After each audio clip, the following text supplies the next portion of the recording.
Hello everyone. আশা করছি তোমরা সবাই খুব ভালো আছো, সুস্থ আছো, নিজেদের খেয়াল রাখছো। বাই দ্য ওয়ে, আমি দীপালি। তোমরা দেখছো তোমাদের চ্যানেল মায়ের আদরে রান্না।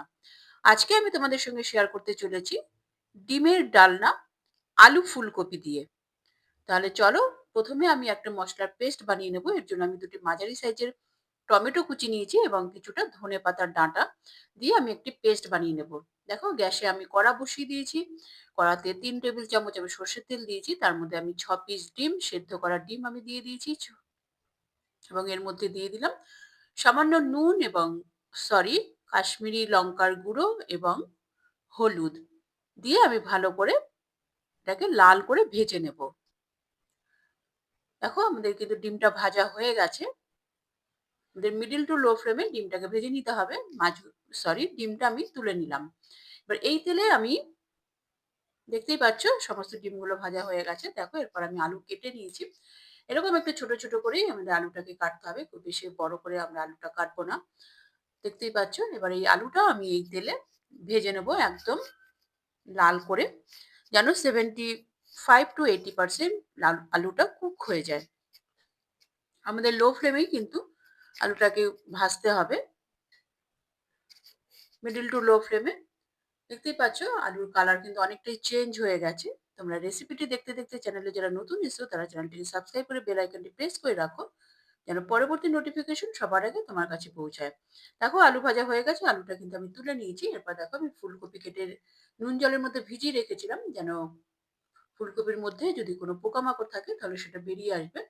তো সেই নুন জল থেকে ছেঁকে আমি ফুলকপিটা তেলের মধ্যে দিয়ে দিলাম এবং ফুলকপিটাকেও আমি লাল করে ভেজে নেব। 3-4 মিনিট আমাদের সময় লাগবে মিডল টু লো ফ্লেমে আমাদের ফুলকপিটা ভেজে নিতে। তোমরা রেসিপিটি অবশ্যই ট্রাই করবে। গরম ভাত বা রুটির সঙ্গে কিন্তু দুর্দান্ত লাগবে। তোমরা একবার এইভাবে ট্রাই করে দেখো। অনেকভাবেই তো তোমরা ডিম খেয়েছো বা ফুলকপিও অনেকভাবে খেয়েছো। তো এইভাবে ডিম এবং ফুলকপি, আলু দিয়ে ডিমের ডালনা একবার ট্রাই করো। দেখো, আমাদের ফুলকপি আলু কিন্তু ভাজা হয়ে গেছে। এর মধ্যে আমি আরো 1 টেবিল চামচ তেল দিলাম এবং তার মধ্যে একটু নুন দিয়ে দিচ্ছি। কারণ কি, আগের ভাজা তেলটা যেহেতু ছিল, তাহলে কিন্তু তেলের পোড়া গন্ধটা বেরোবে না। এর মধ্যে এই তেল আমি ফোড়ন দিয়েছি একটি তেজপাতা, একটি ছোট এক টুকরো দারচিনি, 4-5টা লবঙ্গ, দুটো ছোট এলাচ, মুখটা ফাটিয়ে আমি ফোড়ন দিয়ে হালকা নাড়াচাড়া করে তার মধ্যে আমি দুটো মিডিয়াম সাইজের পেঁয়াজ ছোট ছোট কুচি কুচি করে কেটে নিয়ে আমি ভেজে নিয়েছি একদম লাল করে। তো তারপরে আমি দিয়ে দিলাম 2 চামচ রসুন, আদা এবং কাঁচা লঙ্কার পেস্ট। সেটা দিয়েও আমাদের কষিয়ে নিতে হবে যতক্ষণ না রসুন আদার কাঁচা গন্ধটা চলে যায়। দেখতেই পাচ্ছ, কালারটা চেঞ্জ হয়ে গেছে। রসুন আদার পেঁয়াজ আমাদের কষানো হয়ে গেছে। এরপর আমি যে পেস্টটা বানিয়েছিলাম টমেটো এবং ধনেপাতার ডাঁটা দিয়ে, তো সেইটাই দিয়ে দিয়েছি মশলার মধ্যে। এরপর বেসিক কিছু মশলা দিয়ে দিচ্ছি। হলুদ গুঁড়ো, জিরে গুঁড়ো 1/2 চামচ, ধনে গুঁড়ো 1 চামচ এবং 1 চামচ কাশ্মীরি লঙ্কার গুঁড়ো। সেটা দিয়ে আমি মশলাটাকে কষিয়ে নেবো একদম লো ফ্লেমে। যেহেতু টমেটোটা দেওয়া আছে, তো তার জন্য আমি এক্সট্রা জল আর ব্যবহার করছি না। টমেটোর জলেই কিন্তু মশলাটা কষানো হয়ে যাবে। তো দেখো, একসঙ্গে দুটো জিনিসই আমাদের কষানো হয়ে যাবে। তো মানে মসলাটা কষানো হয়ে গেছে, 3-4 মিনিট আমি কষিয়ে নিয়েছি। এরপর আমি যে আলু এবং ফুলকপিটা ভেজে রেখেছিলাম, তো সেটাই আমি মসলার মধ্যে দিয়ে ভালো করে মিশিয়ে দিলাম।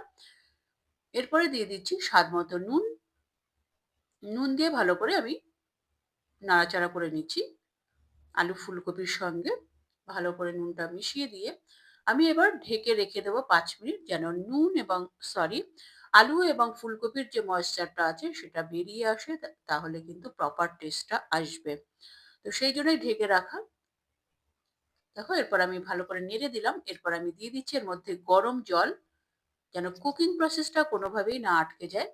তো ঠান্ডা জল দিলে একটু স্বাদটা খুব প্রপার আসবে না। তো সেই জন্যই গরম জল ব্যবহার করা। তোমরা চেষ্টা করবে গরম জল ব্যবহার করার। এরপর আমি ঢেকে রেখে দেবো 2 মিনিট এবং ভালো করে ফুটতে দেবো।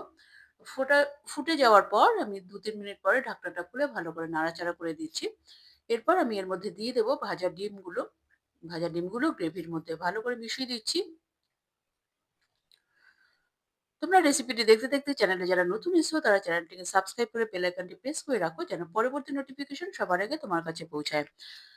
দেখো, 2-3 মিনিট ফোটানোর পর আমি এর মধ্যে দিয়ে দিলাম 1/4 চামচ গরম মশলা গুঁড়ো এবং কিছুটা ধনেপাতা কুচি। এবং ভালো করে নাড়াচাড়া করে দিচ্ছি। আমাদের কিন্তু ডিমের ডালনা রেডি আলু ফুলকপি দিয়ে। তো এবার আমি এটা সার্ভ করে দিচ্ছি। দেখতেই পাচ্ছ কতটা লোভনীয় হয়েছে দেখতে এবং কতটা কালারফুল।